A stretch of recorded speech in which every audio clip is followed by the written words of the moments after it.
Synopsis. Rushing straight into the main plot, the guys are asked to basically become YouTubers, and to try and grow their brand. They all end up breaking their cameras, and this is exactly what I was talking about when I said no one learned any lessons from last episode. Gustavo lets us know our time frame before the album comes out, that being 3 months, and says they need to self-promote on the internet, and says they need to self-promote with internet stars so that people want to buy the album.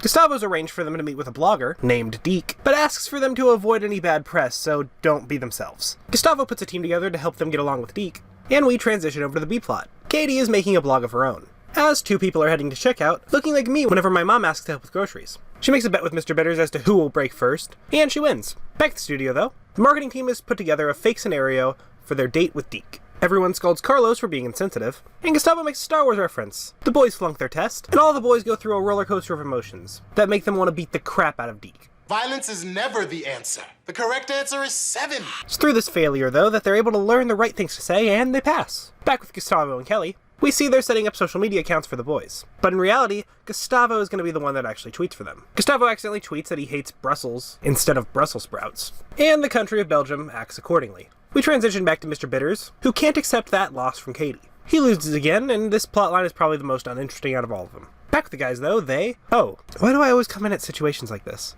The guys finally pass the test, and meet up with Deke, but apparently Carlos has learned nothing. They all give their rehearsed answers, and something tells me that's not going to go well. Back with Gustavo, he discovers he's boycotted by Belgium over what he said. And they're even boycotting Big Time Rush as well. Catching back up with the guys, though, we see Deke somehow got a hold of my script for this episode. From the blogger that only writes the truth, it's clear they are full of rehearsed sound bites, choreographed body language, and no real substance. They beg for Deke to see the real them, but he doesn't even want to hear them out. So James kidnaps him, and they shut off the Wi-Fi so he can't post his essay. Mr. Bitters is losing it trying to beat Katie at something, and her reaction is about the same as mine. He challenges her to air hockey, but her brother's a hockey player, dude. Back with Gustavo, the marketing team partakes in racism. Don't worry. Belgians tend to get tired quickly, then go home and make waffles. Gustavo's threatened by a Belgium action star, and now he panics. Back with the boys, though, they finally get their interview with Deke, but he tricks them by crawling through an air vent. He tries to escape, and while the guys are trying to stop him, they do provide him with water, because they're not monsters. He falls back into one of their traps, and this all probably could have been skipped. We go back to Gustavo, who's trying to get a fake photo to prove that he's not racist towards Belgian people, but it doesn't help that his marketing team actually is. Wait, aren't Belgian waffles supposed to be, really thick? Yeah. And so are Belgians. They send out the photo, but of course it doesn't help. The boys reflect on their dying music career, when Kendall mentions he completely gets Deke's point, and says that he should hate them, and any bad press they get, they deserve. They realize they let the marketing team ruin who they are. Kendall gives us another Star Wars reference before they let Deke out. Deke leaves, claiming he's going to tell the world what happened, and James says, maybe he'll get hit by a bus. But that's only wishful thinking on his part. Mr. Bitters challenges Katie to one last challenge, and well, at least he's happy. The boys return to the studio, and they see everyone had an adventure today. Gustavo reads the blog, and while it does sound bad at first, they keep reading it, it looks like they're off the hook, as Deke legitimately had a fun time. They try recording videos for the website one last time, and it's all come full circle. Thoughts?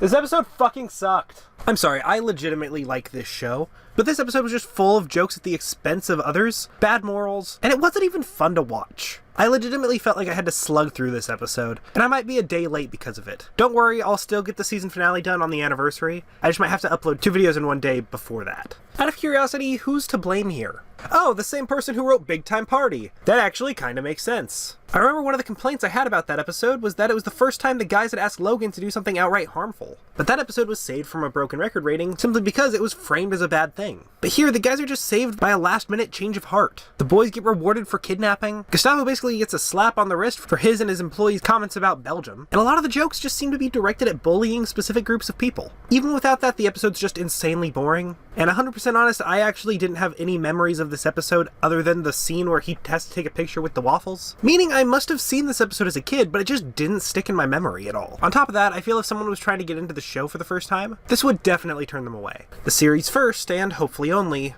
broken record. Trivia.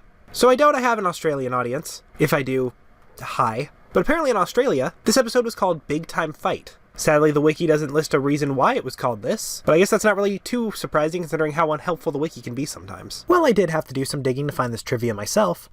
I should credit my sources.